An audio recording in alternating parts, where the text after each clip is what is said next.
Hello everyone, welcome back to my channel. Today we are discussing about numericals of soil engineering. So आज हम दो questions देखेंगे soil के. First is the moist unit weight of a soil is 19.8 kilonewton per meter cube given that the water content is 16% and specific gravity 2.75. So find out the dry unit weight, porosity and degree of saturation. So firstly हम इसमें given देख लेते हैं. हमारा given क्या क्या है वो लिख लेते हैं.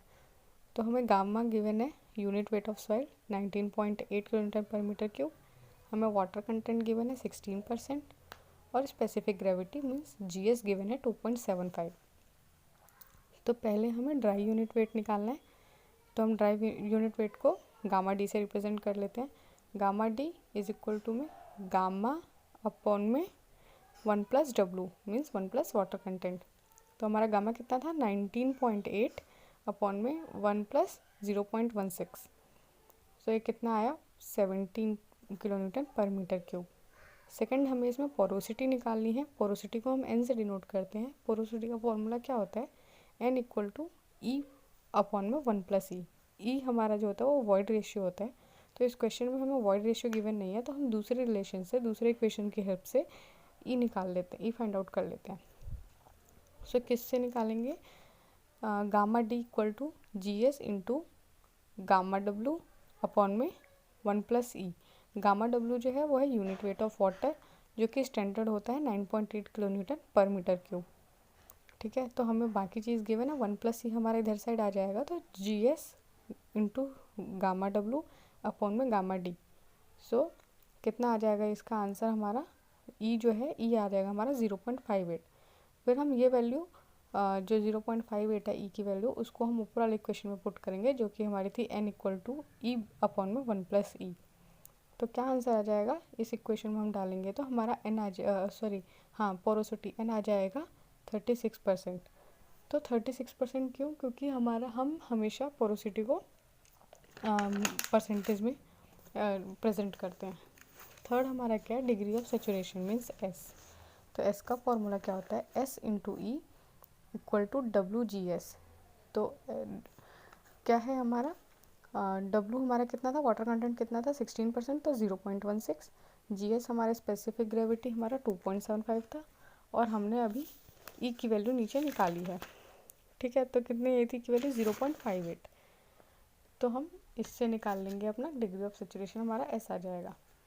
Now second question is, a sample of saturated clay was placed in a container and weighed. The weight was 10 Newton.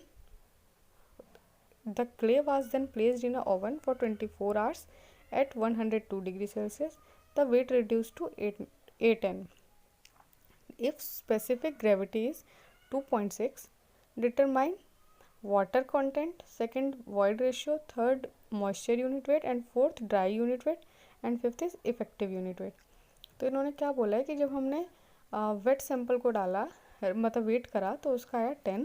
जब हमने उसको ड्राई कर दिया ओवन में 24 आवर्स के लिए 102 डिग्री सेल्सियस पे, तो दोबारा उसको वेट किया तो वो रिड्यूस हो गया और आ गया 8. ठीक है, स्पेसिफिक ग्रेविटी में 2.6 दे रखी है और हमें ये सारी चीज़ें डिटरमाइन करने को बोली हैं. तो हम पहले इसमें एज यूजल गिवन लिख लेते हैं. तो गिवन में हमारा s equal to 1. S equal to 1 क्यों, क्योंकि सेचुरेटेड क्ले है, तो फॉर 100% सेचुरेटेड क्ले एस जो है हमारा 1 रहता है. ठीक है, बाकी हम वेट जो है उसका हम लिख लेते हैं डब्लू वेट, और ड्राई को हम डब्लू ड्राई से डिनोट कर लेते हैं. तो डब्लू वेट लिख ले 10 न्यूटन और डब्लू ड्राई हमें लिख ले 8 न्यूटन. और जी एस हमारे स्पेसिफिक ग्रेविटी गिवन है हमें 2.6. ठीक है, अब हमें निकालना है पहले वाटर कंटेंट. तो वाटर कंटेंट का फॉर्मूला क्या होता है, वेट माइनस ड्राई अपॉन में ड्राई. ठीक है, weight of weight minus weight of dry upon में वेट ऑफ ड्राई. तो 10 माइनस 8 अपॉन में 8 आ जाएगा हमारा 25%. इसको भी हम परसेंटेज में डिनोट करते हैं. नाउ सेकेंड हमें वॉइड रेशियो निकालना है, ई. तो हमने ई का फॉर्मूला हमारा क्या है, s into e equal to G s into डब्लू. हम पे सारी वैल्यूज़ गिवन है, हम वैल्यू पुट करके आंसर निकाल लेंगे. नाउ थर्ड इज, इसमें जो हमारा डब्लू था, डब्लू हमारा वेट ऑफ वाटर है, सॉरी हाँ, डब्लू जो था वो हमारा वाटर कंटेंट है, जो कि हमने अभी ऊपर निकाला है 25%. ठीक है, उसके बाद हमारा निकालना है थर्ड हमें मॉइस्चर यूनिट वेट, जो कि है गामा मॉइस्ट। ठीक है, उसका क्या है formula, GS into gamma W into 1+W upon में 1+E। हमें GS गिवन है, हमें गामा डब्लू भी गिवन है। Gamma W means unit weight of water जो है वो 9.8 होता है, जैसे कि हमने अभी देखा था पहले। और 1+W मीन्स हमने वाटर कंटेंट निकाल रखा है, और E की वैल्यू हमने अभी वॉइड रेशियो सेकेंड वाले पार्ट में निकाल लिया, तो हमें सारे उसमें इक्वेशन में डाल के आंसर हमारा आ जाएगा। Now fourth is dry unit wait. तो गामा ड्राई क्या होता है, गामा मॉइस्ट अपॉन में 1+W। इसमें W हमारा वाटर कंटेंट जो हमने निकाला है अभी 0.25, और गामा मॉइस्ट हमने अभी ऊपर निकाला था, तो दोनों को हम दोनों की वैल्यू पुट करेंगे तो हमारा आंसर आ जाएगा। Now fifth is effective unit weight. Effective unit weight क्या होता है, जितना गामा मॉइस्ट होता है माइनस गामा वाटर। ठीक है, तो गामा मॉइस्ट कितना आया और गामा वाटर जो हमारा ऊपर से आया, इन दोनों को हम माइनस कर देंगे तो हमारा इसका भी आंसर आ जाएगा। सो आई होप आपको ये वीडियो समझ आई होगी, and if you like this video then please do like, share and subscribe my channel. And अगर आपको सॉइल एंड फाउंडेशन इंजीनियरिंग के सारे फॉर्मूले चाहिए इन PDF, सो आप कमेंट करिएगा कमेंट बॉक्स में, I will provide you. Thank you.